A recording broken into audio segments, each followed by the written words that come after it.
It's just, you can't do it politically. You just literally cannot do it. Okay? Transparent financing, unless I have transparent financing, also transparent spending. I mean, this bill was written in a tortured way to make sure CBO did not score the mandate as taxes. If CBO scored the mandate as taxes, the bill dies. Okay? So it's written to do that. In terms of risk-rated subsidies, if you had a law which said healthy people are going to pay in, it made explicit that healthy people pay in and sick people get money, it would not have passed.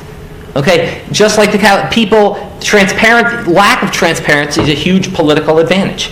And basically, call it the stupidity of the American voter or whatever. But basically, that was really, really critical to getting the thing to pass. And, it's the second best argument. Look, I wish Mark was right. We can make it all transparent. But I'd rather have this law than not. So it's kind of like his reporter story. There's things I wish I could change, but I'd rather have this law than not.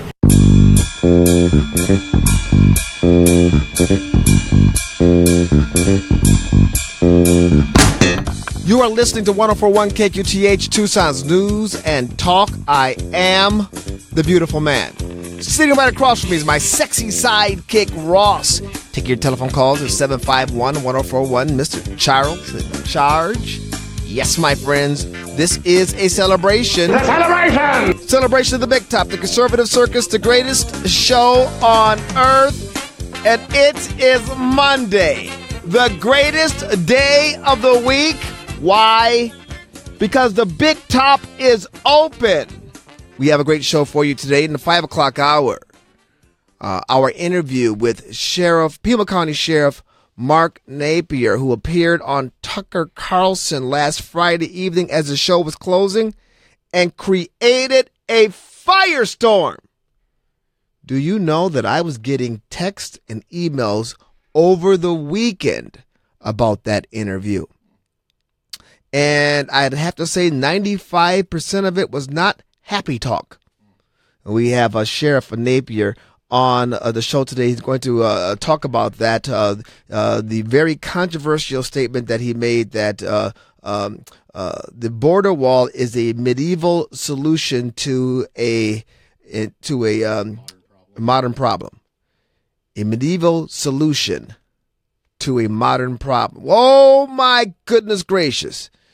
At 4 o'clock, we're going to speak with, we're going to have into the studio, of course, our sensei, Jeff Utsch, for a constitutional conversation. Salon Magazine is reporting that America is closer to repealing the electoral vote than many people think.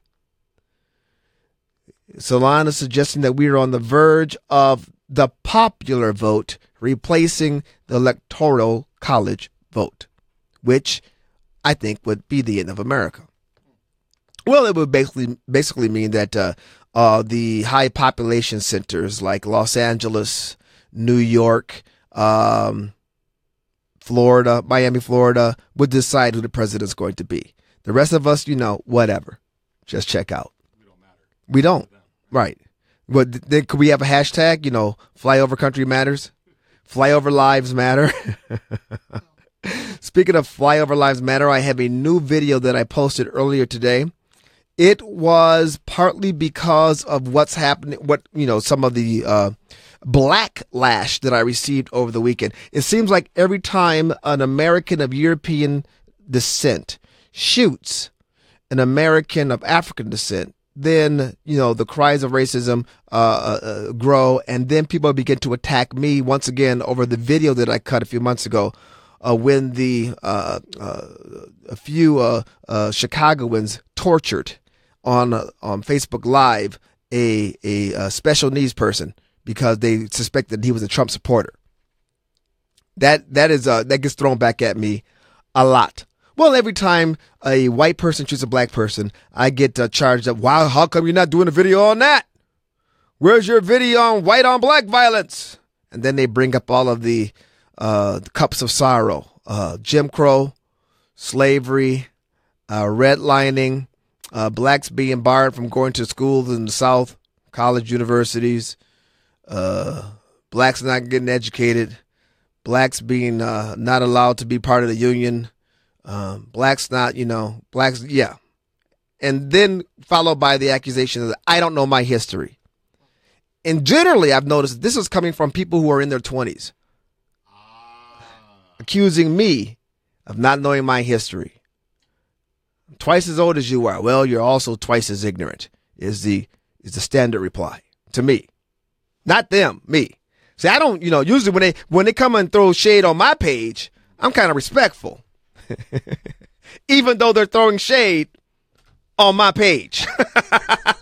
Did you tell them that you've read more books than they ever will? It's amazing. It really is amazing, Ross, when I think about it, because this latest attack made me kind of reminisce here. Think a little bit here. I think about my grandparents who, actually my grandfather hoboed. He called it hoboing. He rode on top of a train from Arkansas to Chicago. Couldn't find work, so jumped on top of the train again and hoboed to Milwaukee, where he was able to he ate every other day. He was a shoe shine boy at first, and then he found a job in the newspaper, I think, as a newspaper boy, and then he finally got a job in the post office. And that's where he stayed until he retired. And he went down and he brought his wife up, who was in Arkansas, who was being patiently waiting for him to find a job. And then they made a beautiful home in Milwaukee, Wisconsin. Beautiful house, beautiful, just one of the pioneers and one of the oldest black churches in Milwaukee. All of that stuff. And you know what was incredible? They did it. They did it in Jim Crow America. They did it even though they weren't able to get a loan for houses. They did it even though they were being, supposedly shut out from colleges. So they went to black colleges. They did all this stuff. And yet, I have 20-year-olds telling me I don't know my history and there's just too much racism for black people to survive today. Did I just go off on a tangent? I think I did.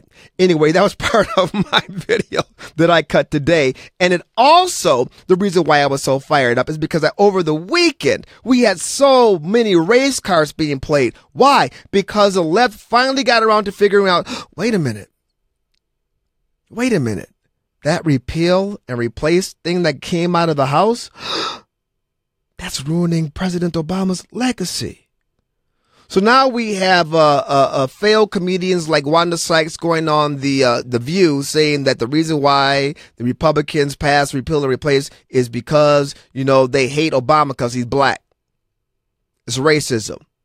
And of course, last week we played the people on the Morning Joe show saying that, Republicans are a bunch of old, white, fat, white men. And look at that. No diversity up there. It's all old, white, and fat. You mean the new married couple? Are they married? I think they're engaged. Aren't they engaged? To be married, yes. Yeah, engaged. They're going to be married. Probably shacking anyway. Yeah, right. Yeah. Mika and Morning Joe, Couple Joe, going off on white people.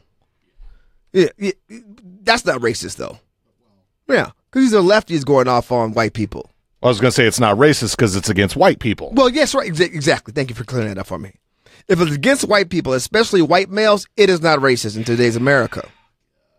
It is not racist. So I'm watching this, and then I'm watching Maxine Waters go on MTV and get applauded by the audience because she's a warrior for millennials. And then, what's her name? I'm Coming Up. Who's singing that song? Diana Ross's daughter, who was on that show Blackish, because you can't have a show called Whitish. Or could you kind of have a show called Chinese-ish? How about Mexican-ish? Japanese-ish? Japanese-ish? Chinese or Japanese-ish? Right. Can you Laotian-ish? Ish? Right. Or just ish. Blackish. Yeah. She's up there and they gave Maxine Waters huge round of applause as she gave the award out for the Fight Back Against the System award. The Fight Back Against the System, the MTV Fight Back Against the System award. What? And the first Fight Back Against the System award was awarded to Colored Fences. What was that movie? No, not Fences. By the Fences. By the Moonlit? No. By the Numbers. Was it By the Numbers? By the Numbers. Stay woke. Stay woke. A bunch of fat, middle-aged, rich, white guys. Well, there's a woman in there. She has her head down, though. Yeah. That's your ad. That's your ad going forward. Willie, it's a country club with restrictive membership. Right. Obviously, you have to be white and a male to be there, but go ahead. And with a sea of political stupidity behind him, the president savored the moment. We are glad that he is white. See, it's not just that the women, the Americans of African descent, and by the numbers, colored by the numbers. Stay woke! No, it's not that they were smart and educated and all that kind of stuff. No, they were fighting against the system because they were forced to go to segregated bathrooms. Meanwhile, on college campuses, you have black people who are like doing sit-ins in the administration building until the white colleges paint their Rosa Parks dorms the colors of the African Union flag or whatever. Like these black people, if they're all about solidarity, why don't they just go to a black college? Because the blacker the college, the sweeter the knowledge, right? But yet they go to white colleges and create all of this havoc. Oh, and not only do they go to predominantly white colleges, they want to be treated differently, too. Absolutely. They want to be elevated on these white colleges. They want separate dorms. They want separate graduation. Did you hear that Harvard University is having a separate graduation for black people? Harvard! You have to say it like you're in the throes of sexual pleasure. Harvard! Separate graduations for black folks. Separate but equal. Separate but equal. Ross, you jest, and yet you're not jesting because this is where we are. We come full damn circle. Separate but equal. Jim Crow, 21st century style. And all of this is coming from Democrats. This is coming from Democrats. Dimmer. When I say dimmer, you say crack. Dimmer. The racial angst that is in America today, the racial angst is purposeful. It is designed to divide and conquer. We are being divided by the Democrat Party. America elects the first half black man, and the people rejoice.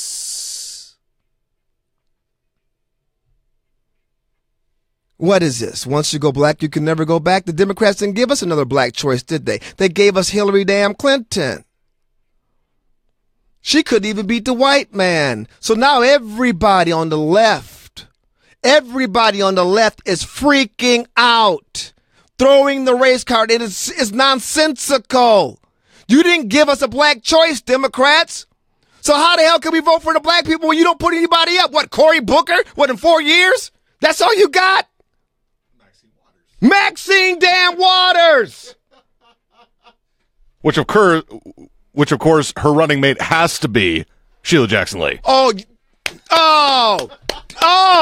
You know what? I would vote for that ticket just to send us into hell. Straight to hell. You're listening to 104.1 KQTH, Tucson's News and Talk.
been losing for 500 years. You've been in this country as slaves for 500 years, and you're still marching and complaining that you don't have anything after 500 years.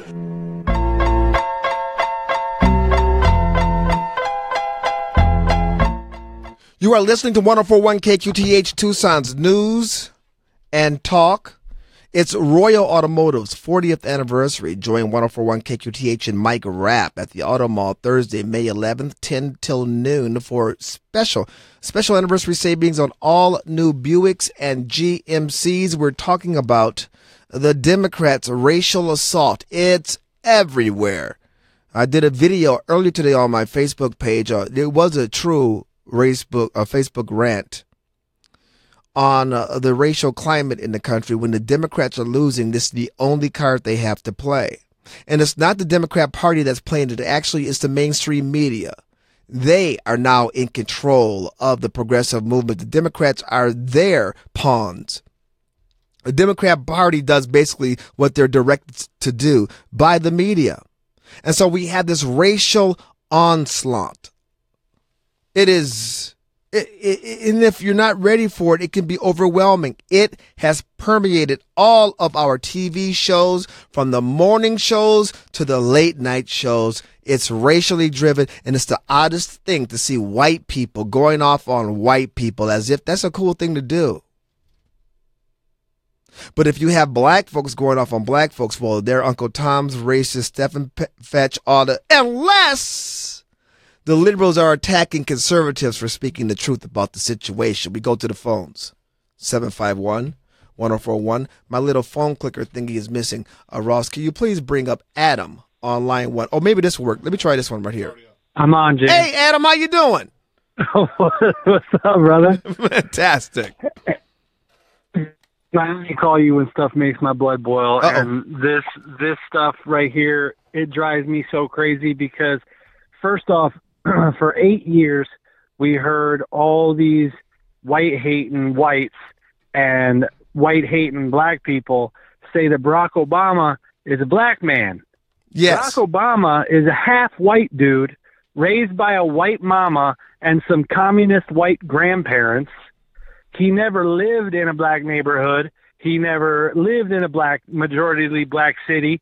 And yet, he's claimed as this black man. The only true black men that have run for president in the 21st century have been Republicans, Herman Cain and Dr. Ben Carson, who they were marginalized and actually racially discriminated against by the Democrats. And Ben Carson's IQ doubles this half-white dude Obama's. Adam, I want to thank you for reminding the audience of that very cogent fact. The only two black men who have run in the 21st century, authentically, and to use the Democrats' term, authentically black men are Ben Carson and the pizza guy.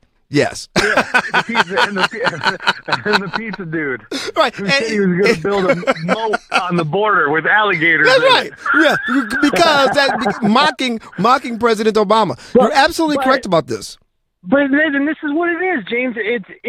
They are the party of racism. They are the party that has convinced black America that only these rich white politicians can save them. This weekend, it really blew my mind when I had this millennial taking me on, talking about all that black folks had to suffer since the end of slavery. And at no point did he understand that it was the Democrat policies, every single one of them that he named were Democrat policies that were designed to keep black folks down. And still they prospered until the 1960s LBJ and the Great Society. It's amazing to me that these people who accuse me of not knowing my history are, and as you correctly point out, when you give examples of Americans of African descent who have prospered on the Republicans, you look at Condoleezza Rice, you look at Justice Clarence Thomas, they are reviled, not just by black America, but all of a Democrats America revile these very accomplished individuals. Because they escaped. They took the Underground Railroad. You know what, Adam? No, they didn't. They didn't escape. You know what they did? They escaped the collective mindset. What they did was they embraced the freedoms and the opportunity and the liberty that this country affords everyone. All right, James, I love you, man. Hey, Keep man, it thank up. you very much for the call. I appreciate you. Yeah, that's what they did. They embraced that. They let go of the shackles of groupthink. They got away from caring what other people think about them. And they pursued, with all the God-given talent that they were blessed with, they took that and they used it and they turned themselves into something great. And every single American has that opportunity. But I'm here to tell you what, as long as you're dependent on government, as long as you're dependent on government for your health care, government for your student loans, government for your food stamps, government for your government-run schooling, you're screwed. Ross, when I yell, how come I hear that echo? Do you hear the echo? Watch this. Boo! You hear that?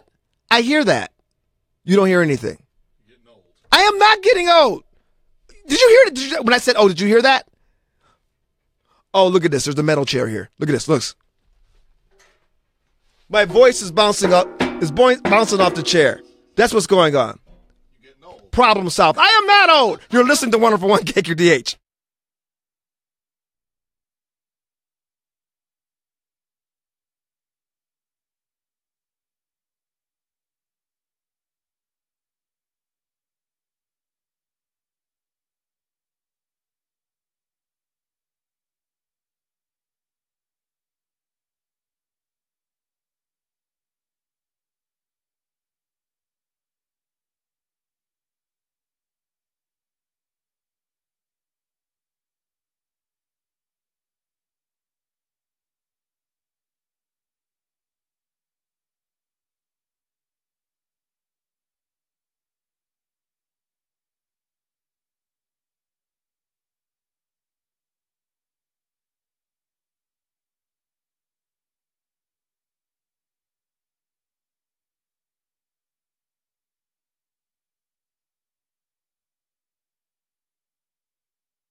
it's just, you can't do it politically. You just literally cannot do it. Okay? Transparent financing, and let's have transparent financing, also transparent spending. I mean, this bill was written in a tortured way to make sure CBO did not score the mandate as taxes. If CBO scored the mandate as taxes, the bill dies. Okay? So it's written to do that. In terms of risk-rated subsidies, if you had a law which said healthy people are going to pay in, it made explicit that healthy people pay in and sick people get money, it would not have passed. Okay? Just like lack of transparency is a huge political advantage. And basically, call it the stupidity of the American voter or whatever. But basically, that was really, really critical to get anything to pass. And, it's the second best argument. Look, I wish Mark was right. We can make it all transparent. But I'd rather have this law than not. So it's kind of like his reporter story. There's things I wish I could change, but I'd rather have this law than not.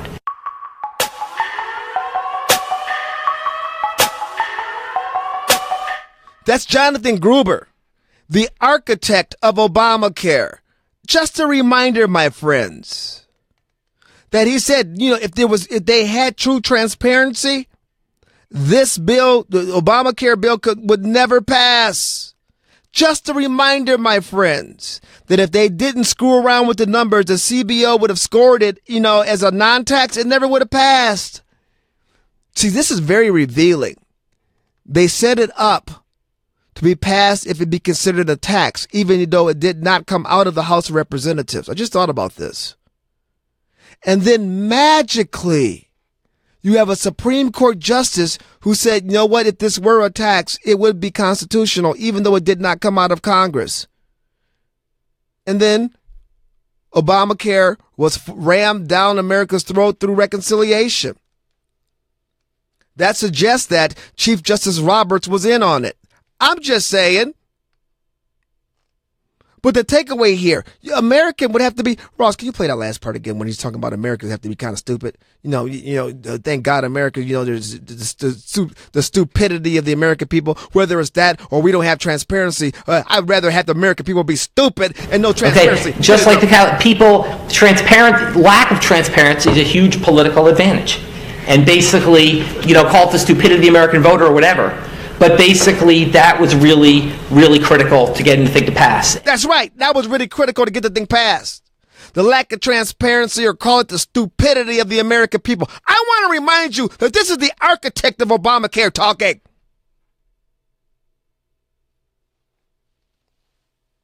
So it was amazing when Jonathan Gruber appeared on Fox News this Sunday. It was amazing what he had to say. Fasten safety belts, both hands tightly on the steering wheel. Here it is.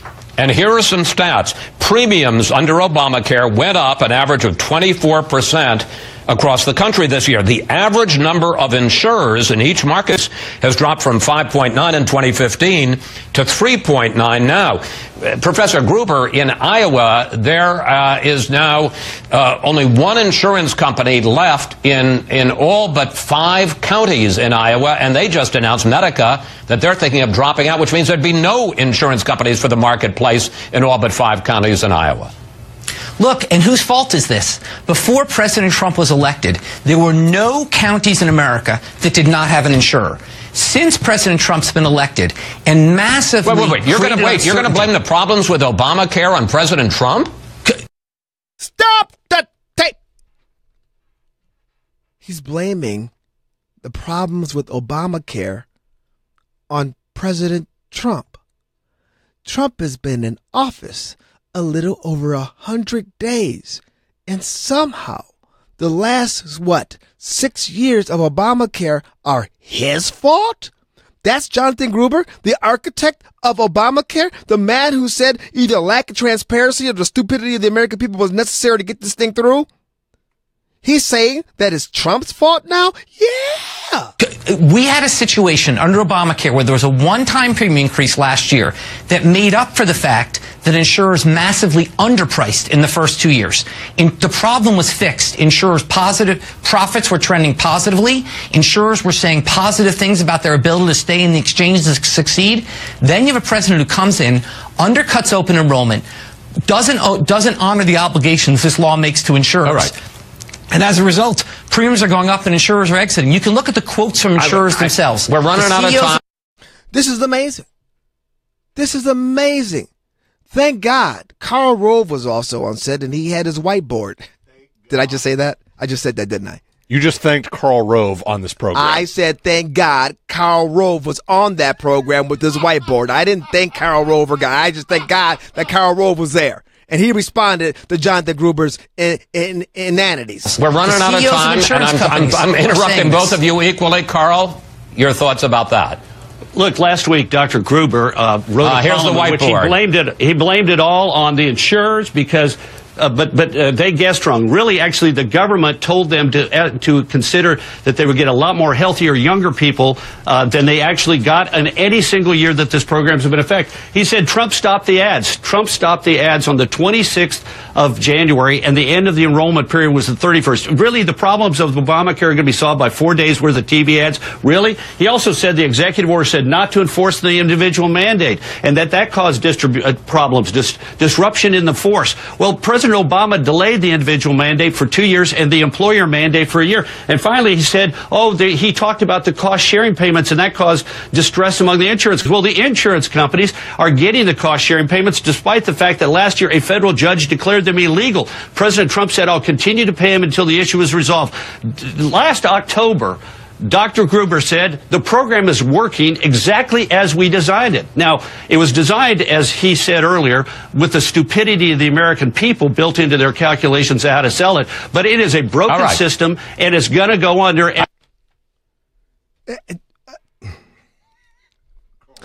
They want us.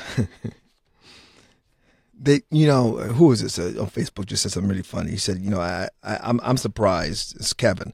I'm surprised Obama kept changing. No, not that one, Kevin. I'm surprised they don't somehow blame Bush for all this. That's Diane. So now they went from blaming Bush. Remember the first, 5 years of Obama's presidency, they blamed Bush for everything. Now in the post-presidency, 100 days in, they're blaming Trump for Obama's failures. And notice, Hillary Clinton doesn't accept responsibility for her failures. Oh, she says she does. Yes, I accept responsibilities, but it was not for those Russians and James Comey and the hacking. They don't take Democrats don't take responsibility for anything. They can't take responsibility for any successes because there aren't any. And they shift the blame for their failures. Here's what I want you to know. Here's the takeaway, my friends. If you are a connoisseur, a consumer of network news, you're getting a bunch of bullshiggity. You're not getting truth. You're getting spin, spin, spin. You're getting outright lies. The network televisions are saying that, now there are no preconditions, you're going to die. They're outright saying you're going to die now. The Republicans' healthcare system is killing people, is going to kill people. It's the same canard they had from the 1990s. And the fact of the matter is, even though I disagree with this, there are billions of dollars that have been set aside for these pre-existing conditions. Of course, that's welfare.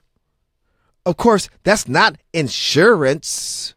But the Republicans, they were mindful of that. They added to the kitty, added to the pool for that. And yet the Democrats are flat out, not the Democrats, well, yes, the mainstream media and the Democrats, one and the same, are flat out lying about that.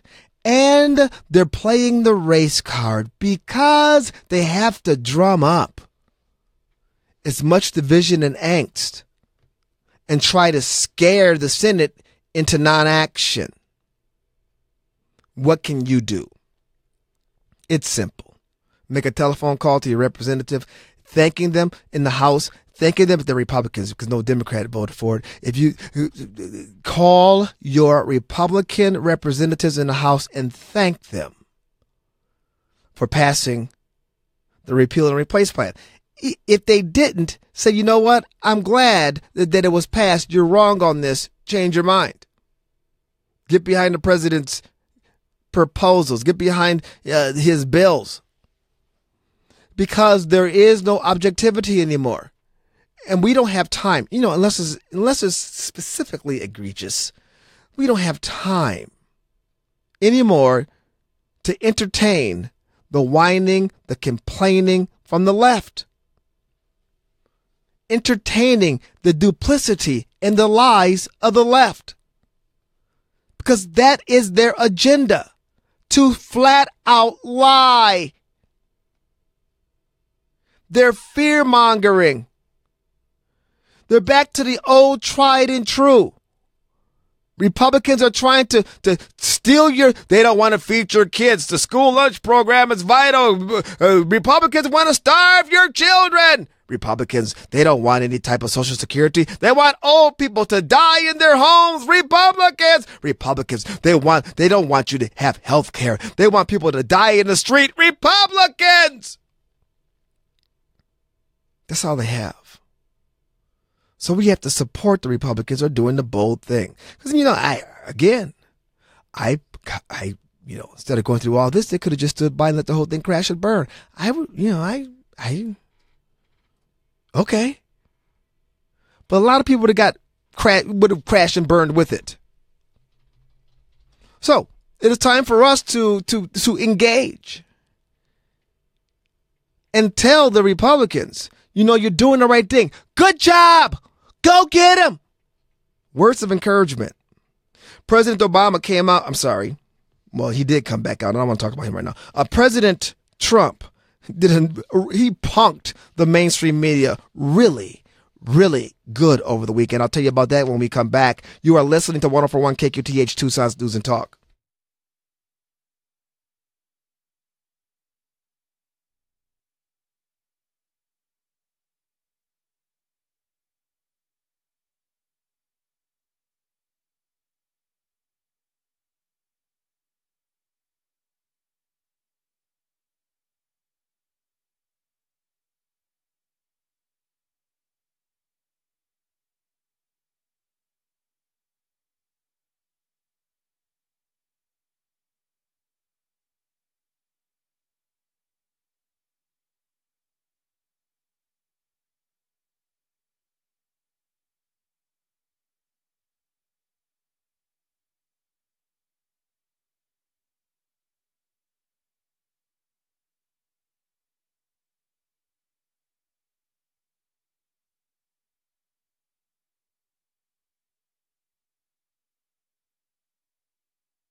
Donald Trump, sworn in as president 100 days ago. America has rarely seen such success. A respected Supreme Court justice confirmed. Companies investing in American jobs again. America becoming more energy independent. Regulations that kill American jobs eliminated. The biggest tax cut plan in history. You wouldn't know it from watching the news. America is winning, and President Trump is making America great again. I'm Donald Trump, and I approve this message.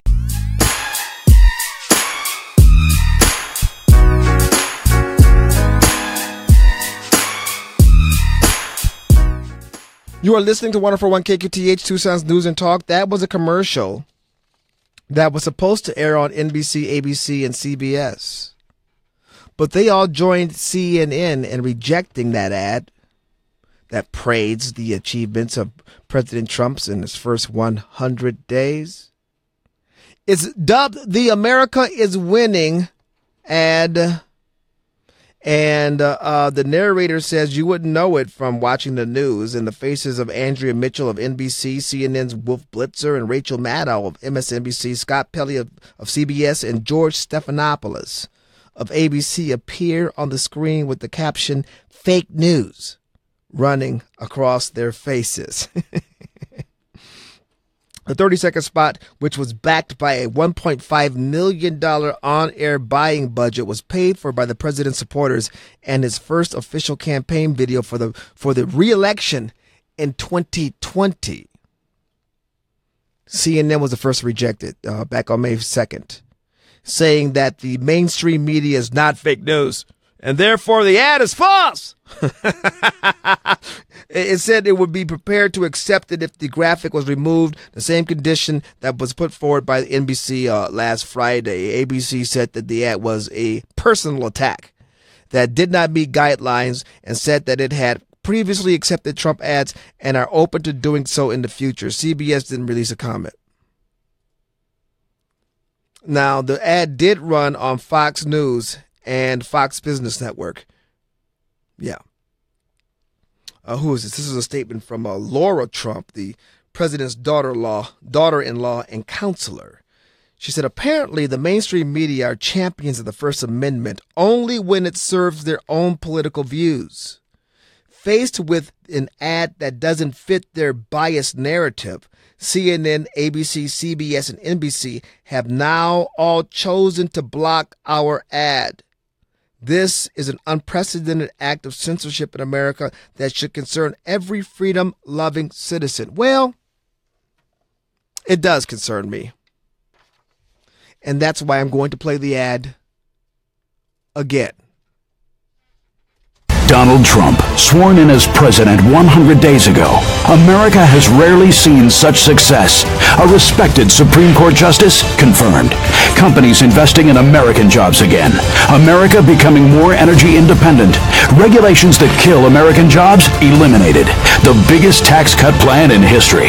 You wouldn't know it from watching the news. America is winning, and President Trump is making America great again. I'm Donald Trump, and I approve this message.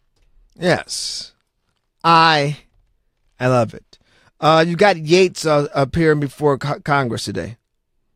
Forming Acting Attorney General Sally Yates and former Director of National Intelligence James Clapper insisted they have never leaked information to the news media regarding President Trump and Russia.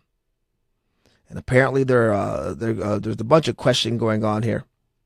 And quite frankly, I don't care. Now, I could be wrong about this. When Comey was testifying last week, I didn't care either until it got really, really good. It got really, really interesting. So we're monitoring to find out if anything is said, if anything will come out of this. We do know that General Flynn is once again a subject, as Yates said. She warned the Trump administration that Gates could be blackmailed. Okay. And Ron Paul's son. What's Ron Paul's son's name? Yeah, Rand. Rand says he wants to find out. He wants information. He wants the DOJ, I believe, to release information whether or not he was being surveilled by President Obama's administration.